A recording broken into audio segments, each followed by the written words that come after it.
Uyg'ur yozuvchisi Farhod Jilanning Buyuk tilshunos Mahmud Qashqari nomli asari.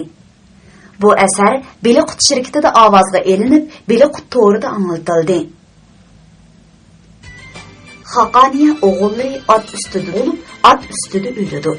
Ulug' olim tilshunos Mahmud Qashqari milodiya 1020-yili bilan 1030-yili oralig'ida Qashqarda dunyoga kelgan.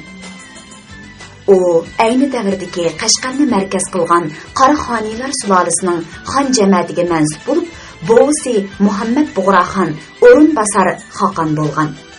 Otasi Husayn Ilixon hozirgi Qirg'izistondagi Issiqko'l bo'yiga joylashgan Barisxon shahrining hokimi bo'lgan edi.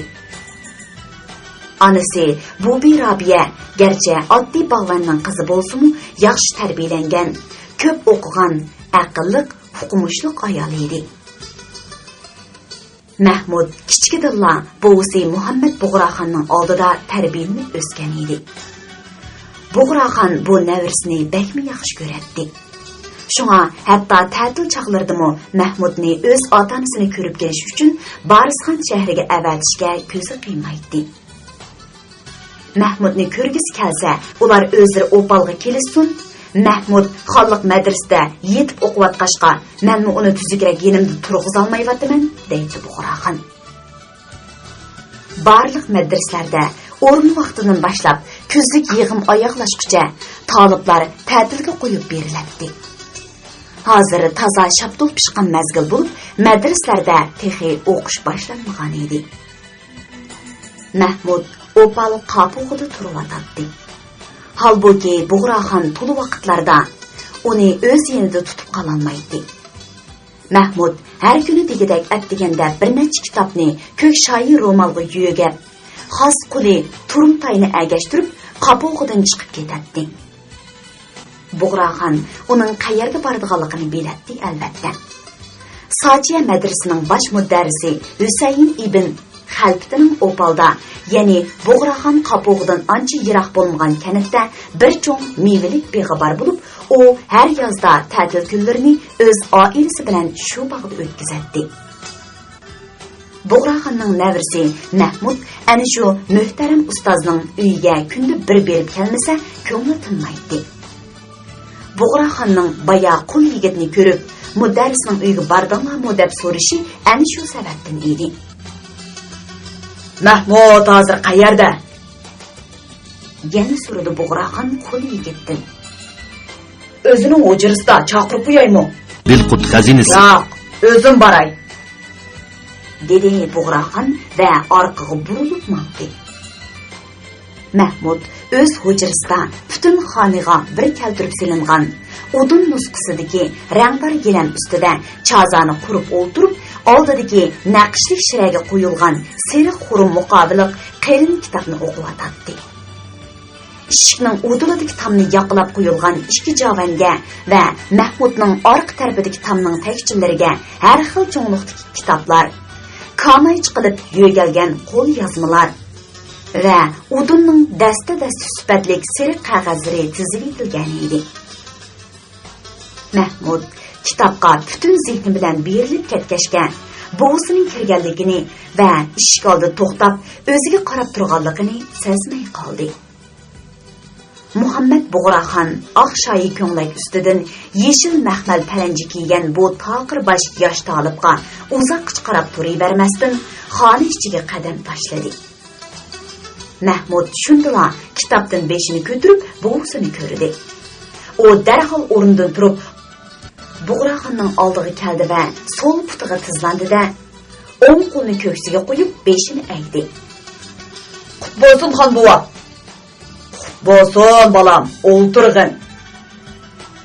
Muhammad Bug'roxon oldi bilan Shiraning yeniga kelib o'ltirdi. Ondan Mahmud mo o'zining burunqi joyiga yukindi. "Qaysi kitobni o'qiyotsan, o'g'lim?" deb so'radi Bug'roxon.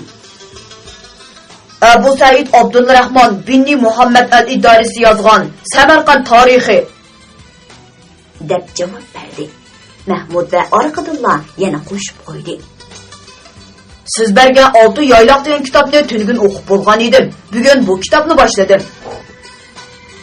Mudarris Husayn ibn Xalfatning aytishicha, dedi Bug'raxon, sizlar hozir zamon go'harlari degan arab she'rlar to'plamini o'qib yetibsizlar-ku.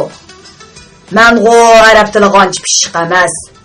Ishqilib bu to'plamdagi she'rlarni o'rganish taliblar uchun xeyli qiyinga to'xtaydi. Uning ustiga hozir sizlarga o'tilayotgan riyoziyot va falakiyot bilimlarining xeyli jinoba. Madrasani tamomlash oldi turg'uningda boshqa kitoblarni o'qiyman deb darslarga ta'sir yetkazib qo'ymag'in yana. Rostimni aytsam, dedi Mahmud boshqacha hayajonlangan holda. Zaman go'harlari madrasada o'qilib bo'lguncha o'zim oldimdan o'tkazib bo'ldim. Uning ichidagi bir muncha she'rlarni yodlab oldim. Muhammad Bug'raxon rozimanlik bilan kulib qo'ydi.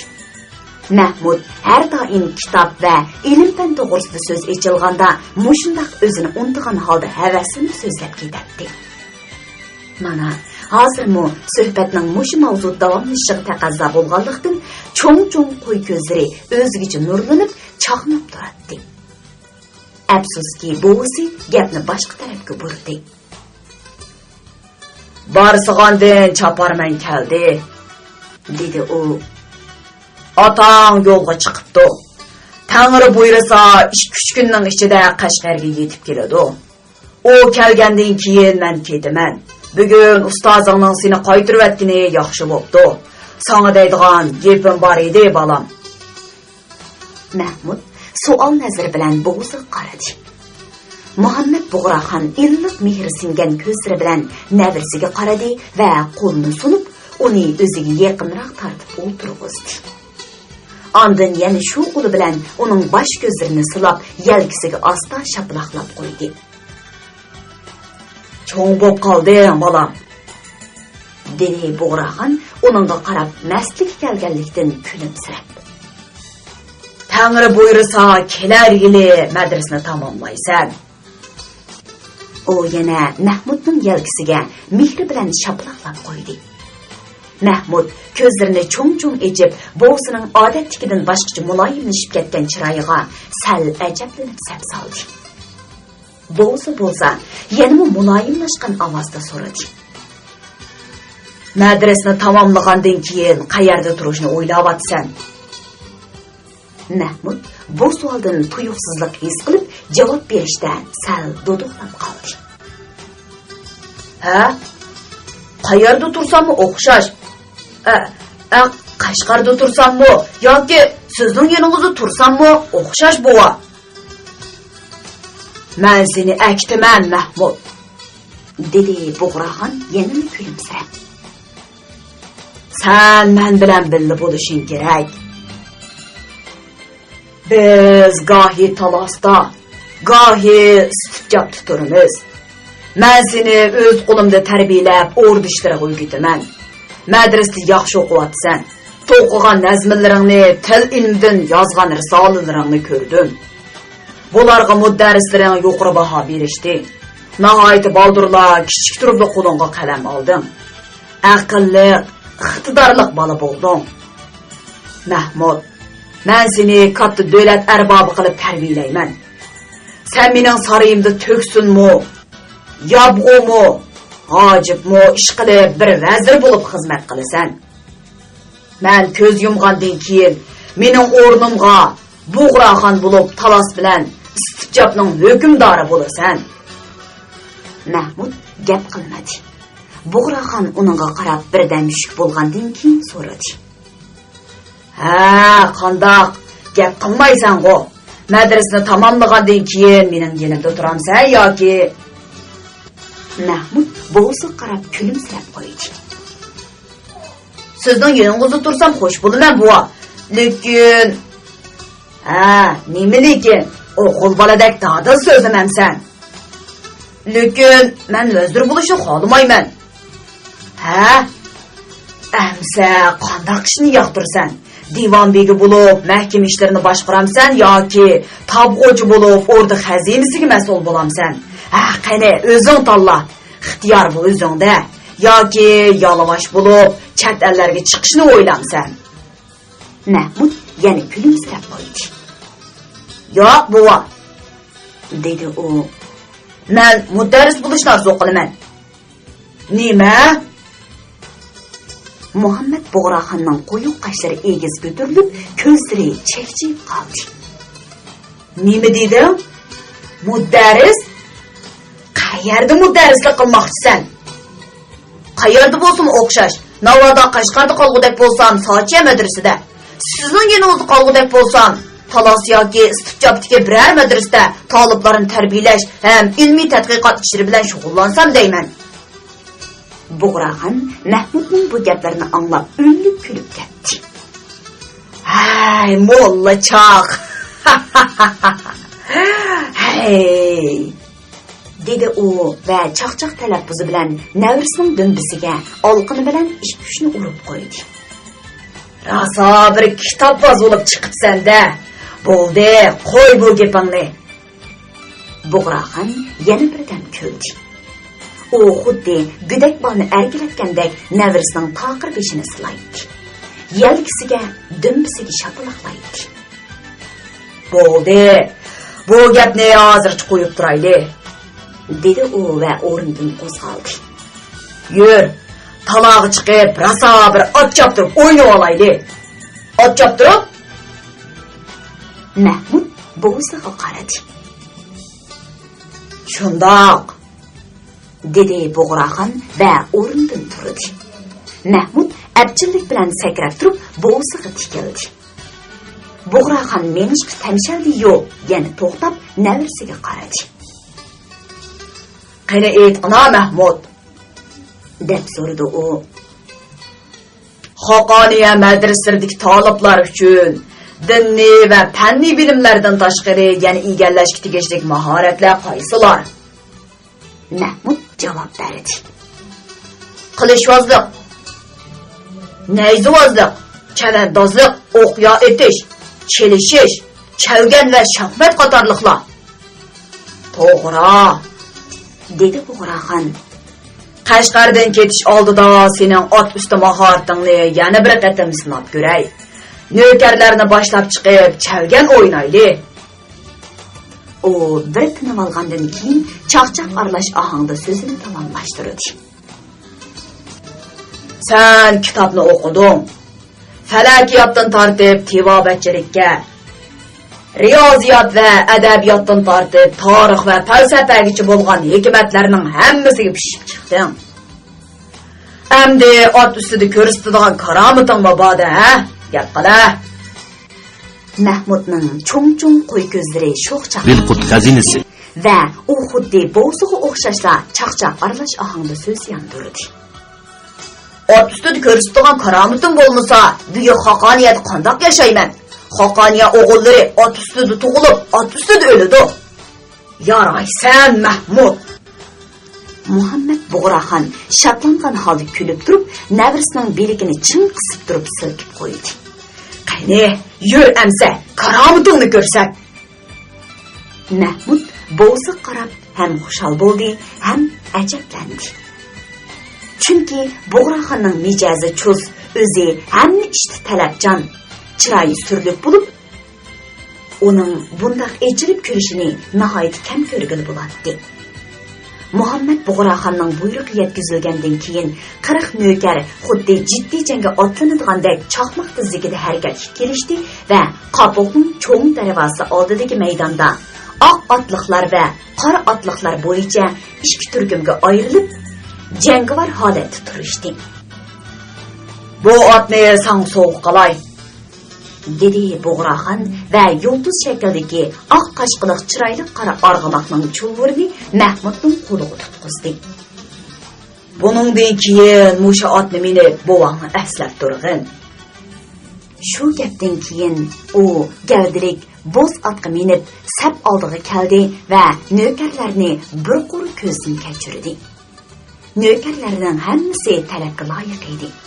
Uchisiga kashtilangan oq ko'nglak va oq shim kiyib, belini kumush bezakli kamar bilan chin bog'lagan, hammasining boshlarida o'xshashla qora qo'zi ko'rpisidan tikilgan o'r qalpoq, putlarida seriq o'g'uq, yollarida qilish, Qo'llarida uchi agri chavgan tayoqlarini tutgan edi.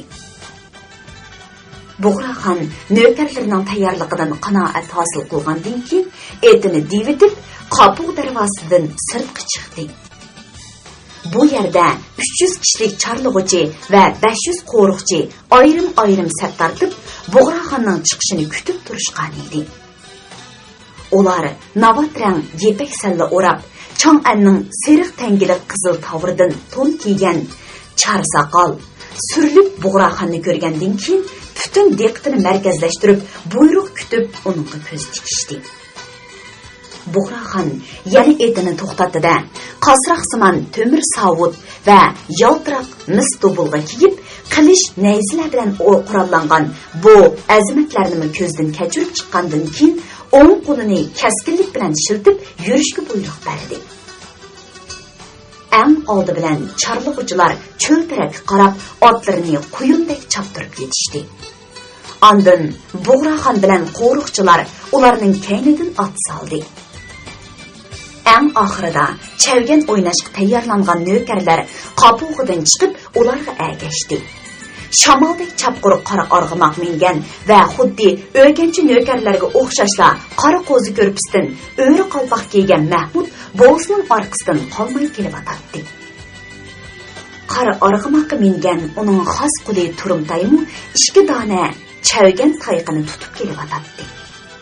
Ular qopuq tavasidan chiqib yez yo'liga tushdi va otlarini choptirgan peticha yo'l bo'yidagi to'g'u, g'ozlarni, salton quloq itlarni o'rkitib, loy suvoqliq pakar qora uylarning, shox shumbalar bilan qasholangan mevlik bog'larining oldidan hashpash degich o'tib ketishdi-da, ufqda qashgan poyonsiz dalaga yuzlandi.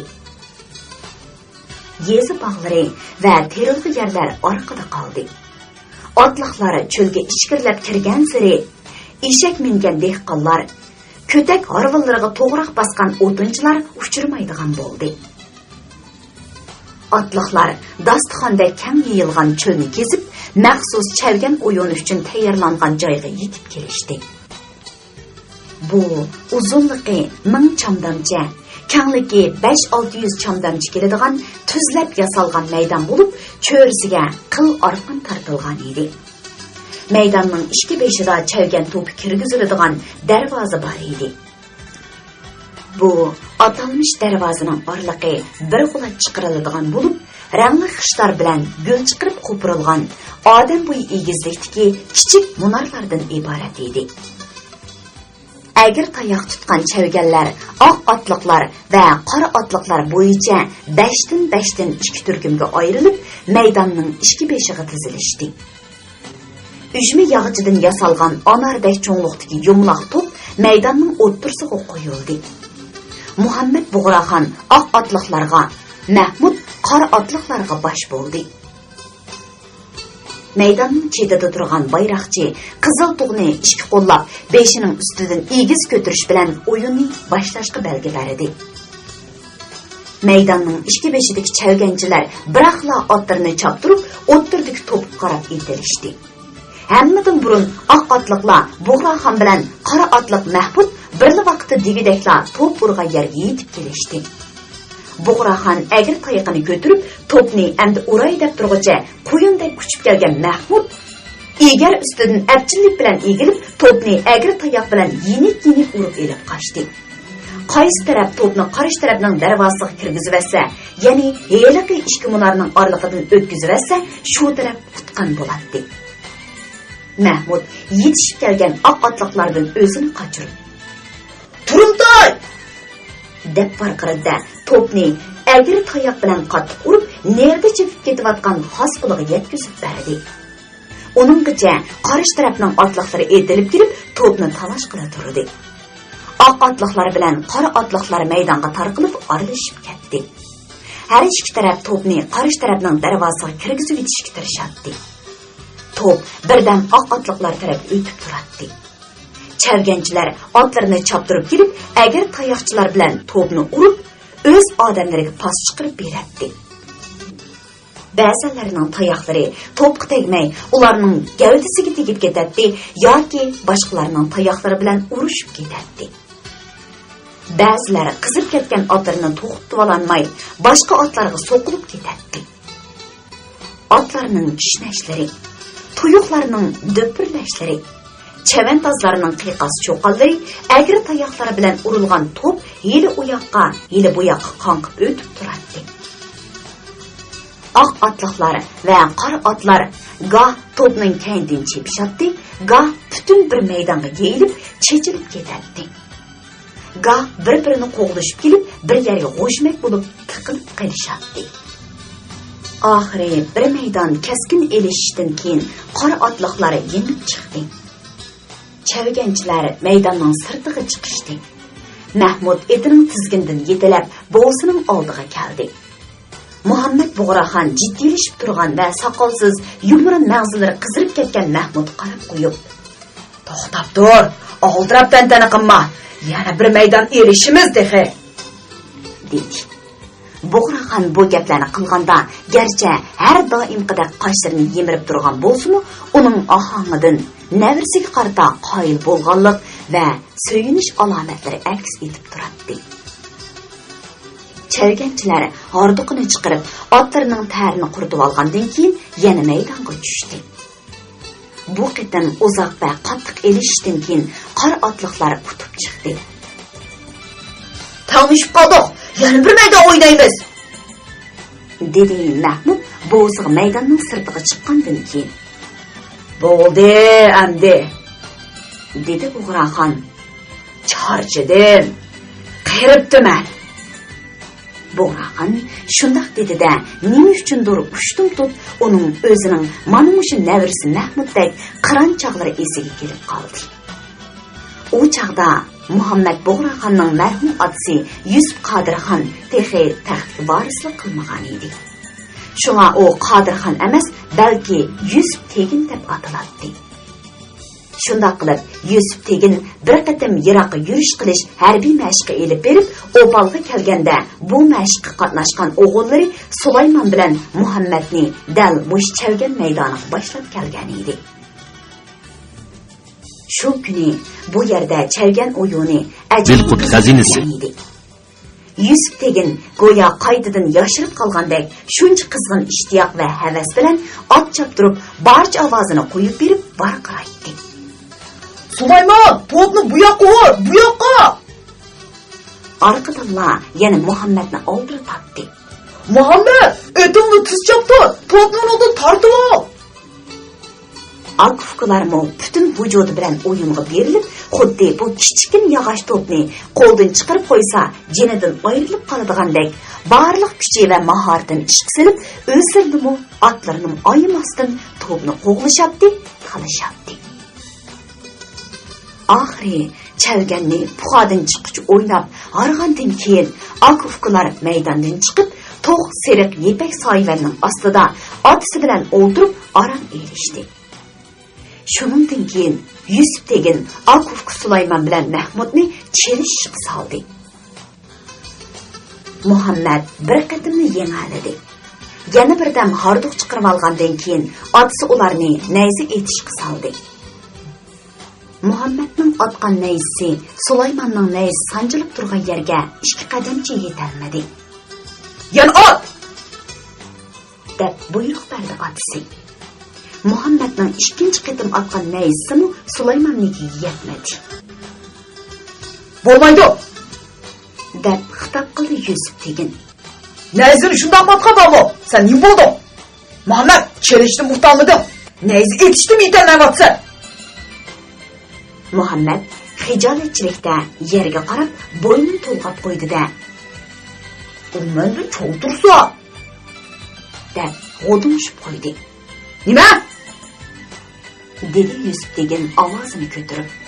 "Bu gapni uyalmasdan og'zingda qandoq chiqardim? O'zidan zo'rni, kuchni yalnız botir bo'lamdi? Yo'q, bo'lmaydi. Nayzani yana ot. Qachonki nayzani Sulaymonning nayzasiga sanjirib turgan osherda yiroqqa tushirmsan, bu yerda ketmaysan." Muhammad qor tariga cho'milib bir necha qatim nayz otgandan keyin oxiri Sulaymonning nayzidan sal yiroqqa tushirdi. "Ha, endi bo'ldi", degan edi Yusuf Tegin qanoat hosil qilib. Andın bu ikki o'g'lini yeniga tartib, ularning yelkalaridan quchoqlab turib, mundaq degan edi. Buningdan keyin davomli qattiq mashq qilib yaxshi chiniqinglar. Qalamdimi, alamdimi yetishib chiqqandila, ondan bir-biringizga mustahkam yurak bo'la olaysizlar. Ham shundoq bo'lgandila, har qanday zo'r va qudratli raqibni yenga olaysizlar. O'z qadr-qimmatini yo'qotmagan g'oliblardan bo'lib yashay olaysizlar. Muhammad Bug'raxon o'ylab shu yerga kelganda tanlari tikanishib ketgandek bo'ldi. Oradan nurg'un yillar o'tib, yosh Muhammad amdi saqiliga oq sanjilgan Bug'raxon bo'lgan kunlarda ahvol qanday bo'lyotdi? Sulaymon Arslanxon bilan Muhammad Bug'raxon bir-biriga yo'lak bo'lolmadi. Aksicha, afsus. Yusuf Qodirxonning avlodlari o'z otasining vasiyatiga amal qila olmadi. Bu gunoh kimda? deb o'ylaydi Muhammad Bug'raxon. Sulaymondimi yoki mendim? Keyin yana nima ishlar bo'lib ketar? Akufga ikkalanning odoq taqdirimiz qanday bo'lar? Yaratgan Alloh ekan. Gunohkor bandangni o'z panohingda saqlag'aysan. Muhammad Bug'raxon ko'zlarini chim yumdi-da, beshini qattiq silkib etib, bu xiyollardan o'zini qochirishga tirishdi.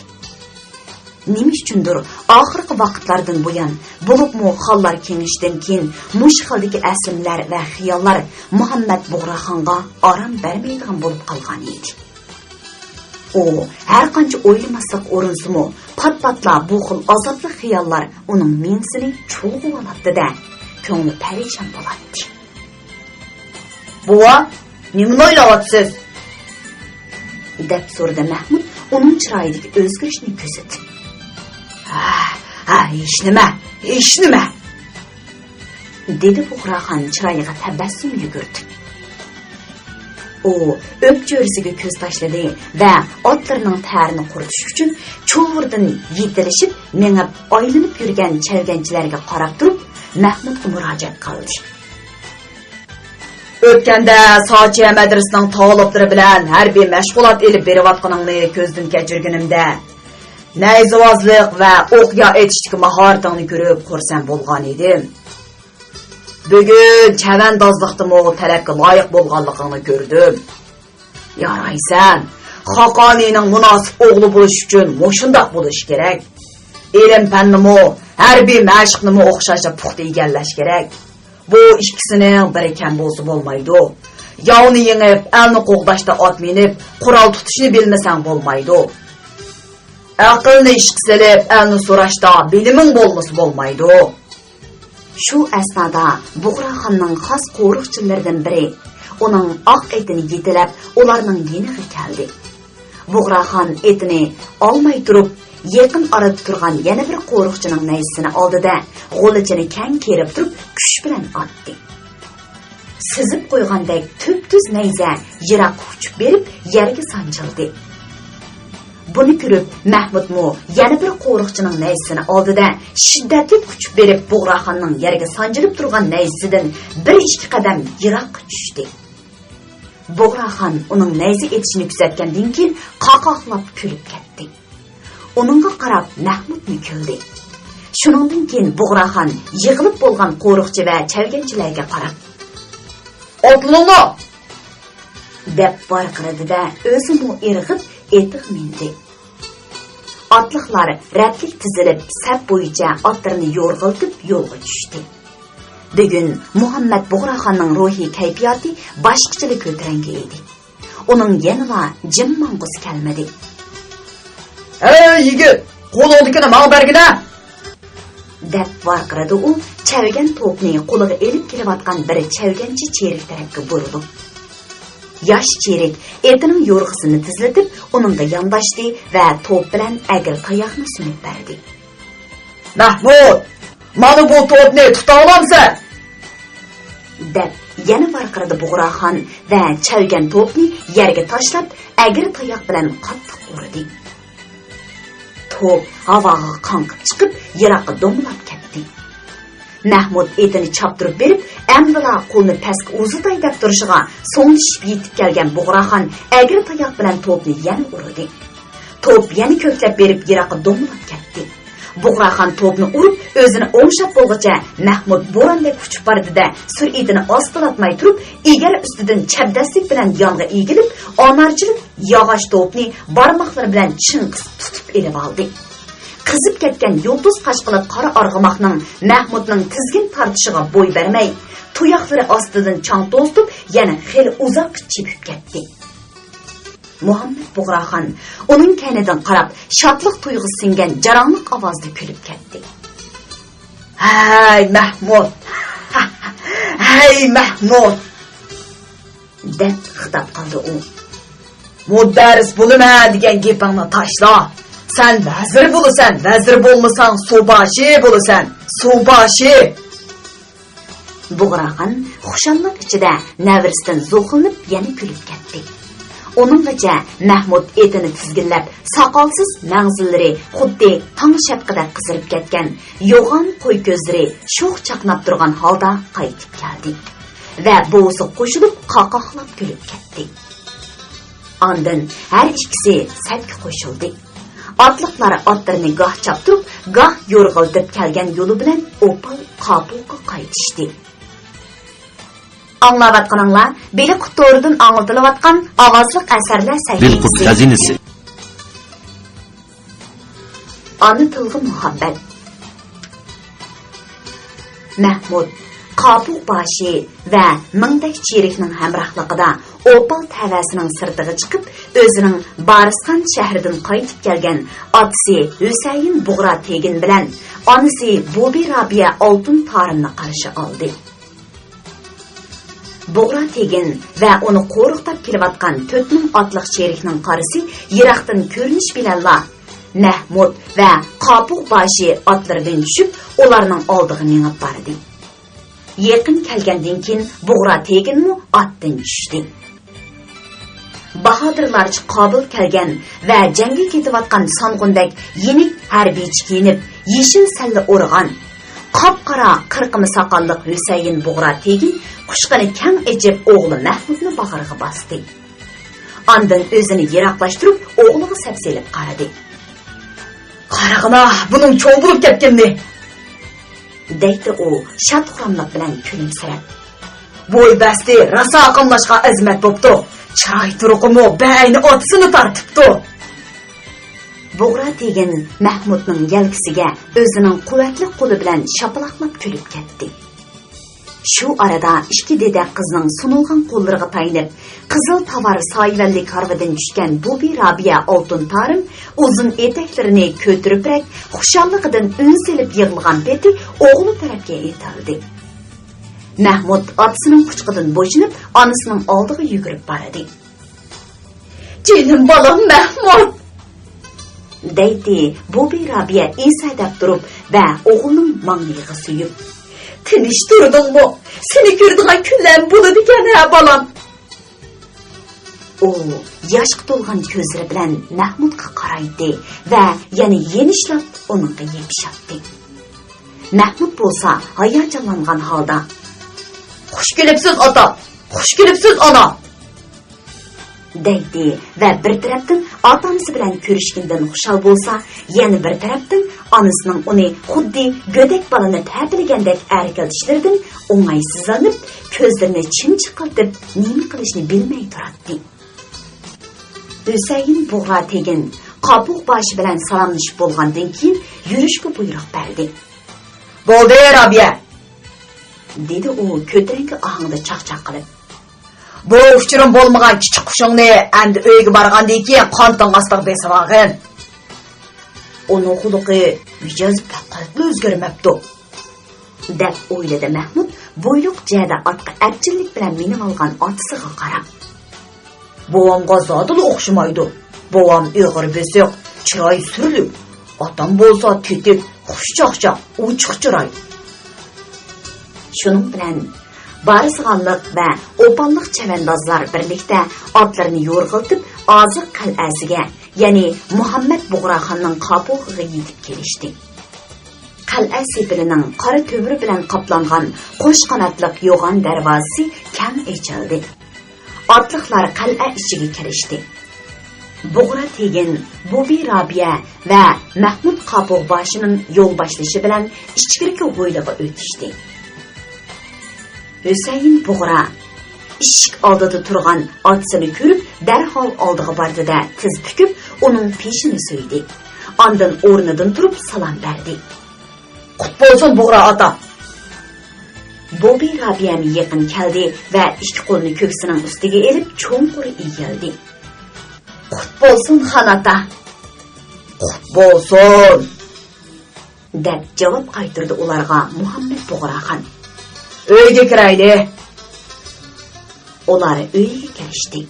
G'izamlanib usuzligini qondirib olgandan keyin Muhammad Bug'raxon bilan Husayn Bug'ra Tegin boqqa chiqib, gulzorlikning o'ttirsidagi o'yma naqshlik ravaqda gilam ustiga qo'yilgan mamuk yostiqlarga yo'linib, orom elib o'tirishdi.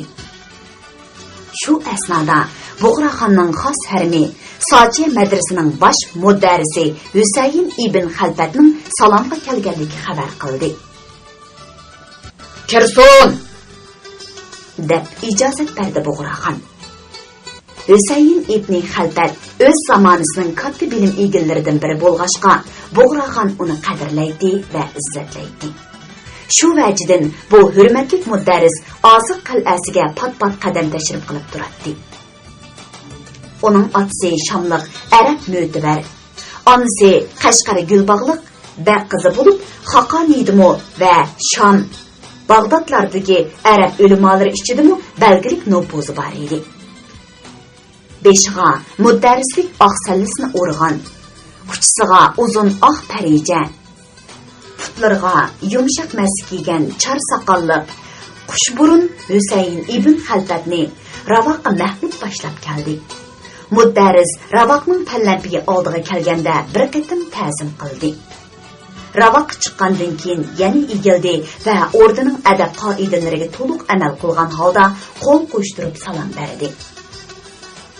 Assalomu alaykum, Allohning aziz bandisi, mo'minlarning posiboni Shohi Ihrom Muhammad Bug'raxon hazratlari. Assalomu alaykum, saodatli Husayn Bug'ra Tegin. Muhammad Bug'raxon bu mudarrisning qut bo'lsin deganning o'rniga hamisha assalomu alaykum degan arabcha iborani ishlatishiga hech ko'nalmay yuradi. Va o'zining turk qabilalarining tilidagi Xaqon yoki xon deganning o'rniga Shohi Ihrom degan farscha nom bilan otishni yoqtirmaydi. Shundaqdimi bu atoqli olimga bo'lgan ixlosmanlik tufaylidan uningga qoida usullik muomala qilib, ko'ngildagi bu kichikina noroziligini bildirmaydi. Qut bo'lsin muhtaram shayx imom Husayn ibn Xalfat hazratim. Marhamat qilg'aysiz, dedi Muhammad Bug'raxon. Peqirtexe bayila Husayn Bug'ra Tegin janoblarining kelganligidan xabar tepib, dedor ko'rishmak istiki bilan salom berishga oldirab keldim, dedi Husayn ibn Xalfat gilamga yukinib o'tirib. Siz opalda turayotganmidingiz shayx imom? deb so'radi Husayn Bug'ra Tegin hol ahvol so'rish bo'lgandan keyin. Shundoq, dedi mudarris. Hozir Sochiya madrasadagi talablar ta'tilga qo'yib berilganlik uchun o'qish boshlanguncha opaldagi beg'imda bir mazgil turib dam olay deb kelgan edim. Bug'raxonning oila qo'llaridan ikkisi kumush tovoqlarda uzum, shaptul va anjurlarni elib kelib o'ttirga qo'ydi. Ravaqtikilar mevalarga eg'iz takkash uyoq bu yoqdan parang selishdi. Ondan Husayn Bug'ra Tegin Mahmudning ilm tahsil qilish ahvolini surishtirdi. Mahmud Sochiya madrasasi bo'yicha talablarning oldin qatorida turdi, deb javob berdi mudarris. U hamma fanlarning hikmatlarini a'lo natija bilan o'zlashtirdi. Bo'lib mu'mini hammadan baxushal qiladigani u arab tilida hozirning o'zida kamolatga yetdi. Men Mahmudga doim chekilib turman. Arab tilini o'rganish eng muhim. Turk tilini o'rganish muhim. Shu chaqcha bir chetda jim o'tirgan Mahmud sal tartinib biroq bo'shqina ovozda so'z qistirdi. Hech bo'lmagandimi, u bizning ona tilimizda.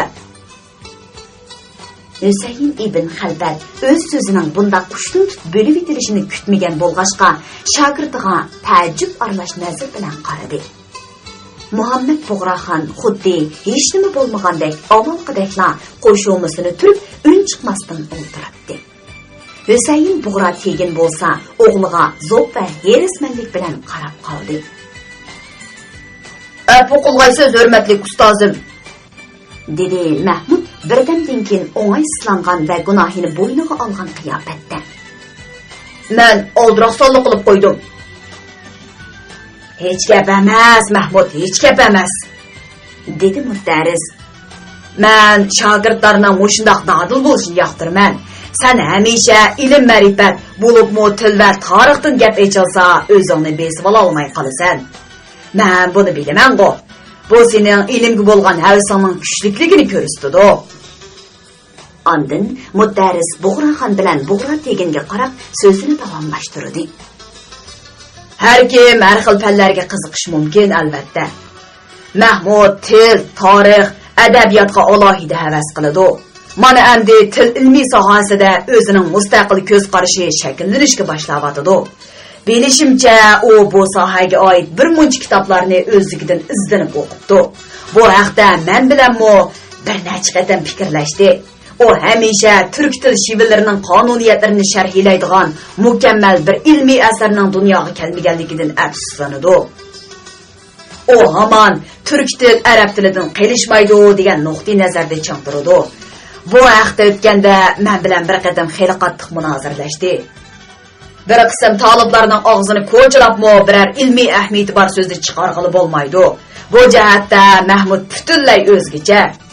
Boldachi, buzog'u, öküz ara belgilik degandek hamisha kitobning gapini qiladi. Bundoq gaplarni qilishganda hatto boyqadek o'zini besib ololmay qoladi. Hüseyin ibn Halbat oxirgi so'zlarini kulib turib tamomladi. Dilqut xazinasi. Yaxshi gap, dedi Hüseyin Buğra tegin va o'g'liga ko'zlarini qisib tikilib qaradi. "Men qarag'ana Mahmud, sen rastlı şundaq bilimlik mo'li bo'lib ketdingmi, ha? Buğraxan otammi Barisxon shahriga yozgan maktublarda seni mushundaq deb maqtaydi. Bugun ustozing Shayx Imom Husayn Hazratmi tarafingni qildi. Shunga kitobdan olgan bilimlariga qoyil bo'lmay ilojim yo'q. Ammo seni harbiy ishlarga doir nimalarni o'rganganingni hech kim menga aytmadi. Qo'lingda to'xtamdi, ha? Gap qilmaysan-ku?" Mahmudning otasiga nima deb javob berishni bilmay tanglikda qolganligini ko'rib, Hüseyin ibn Halbat so'zga aralashdi. Sojiya madrasada Xoqoniya bo'yicha eng xillangan mashqovullar taliblarga harbiy ishlardan ta'lim beradi. Saodatlik Buğra tegin.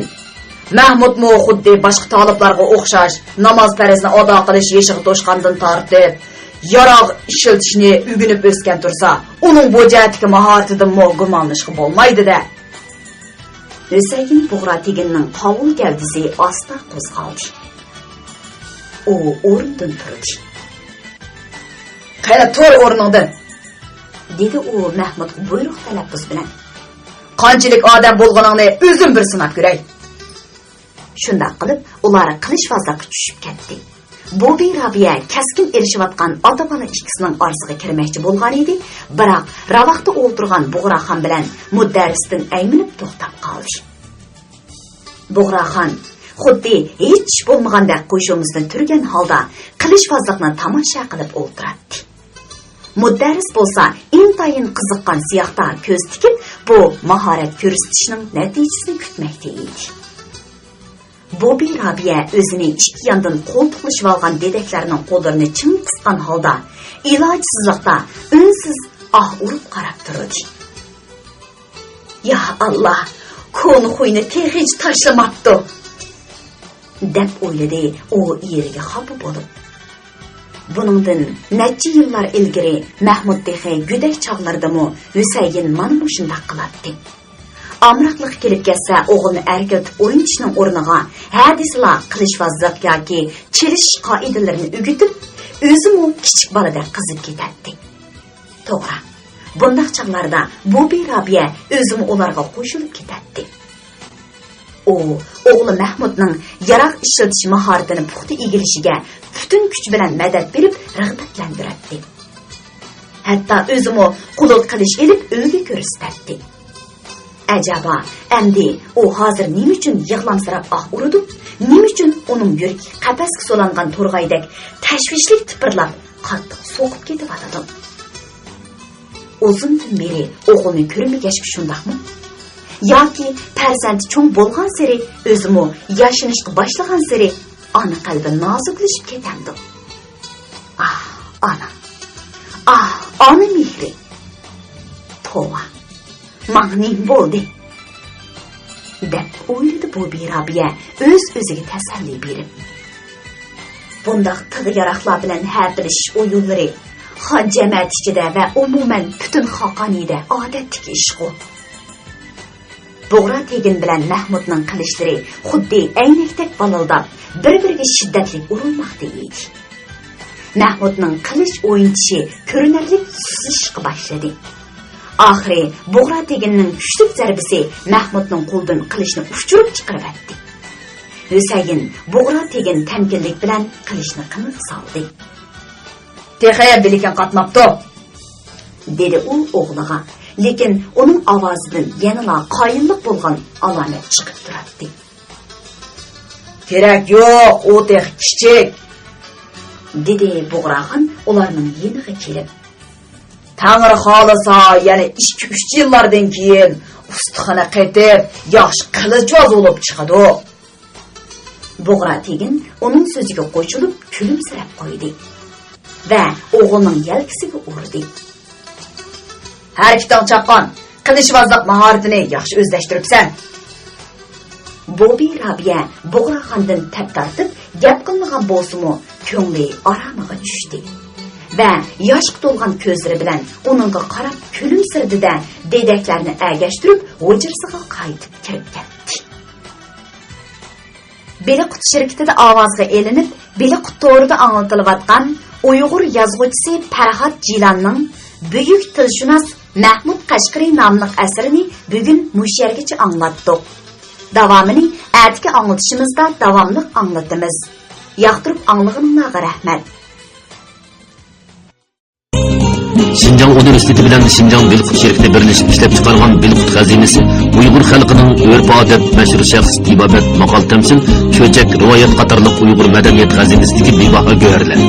Karton ilpe, kanun nizam, işaret dili, ten terbiye, fizika, kimya qatarlıq 600'ün artık resmi sahadaki Uygurca, Hanzuca, İngilizce 3 xil til, 6 milyonun artık söz, avaz hem süret bir gevleştirilgen kompüter yumuşak ditalı. Bilmegenini Bilqut'un bil.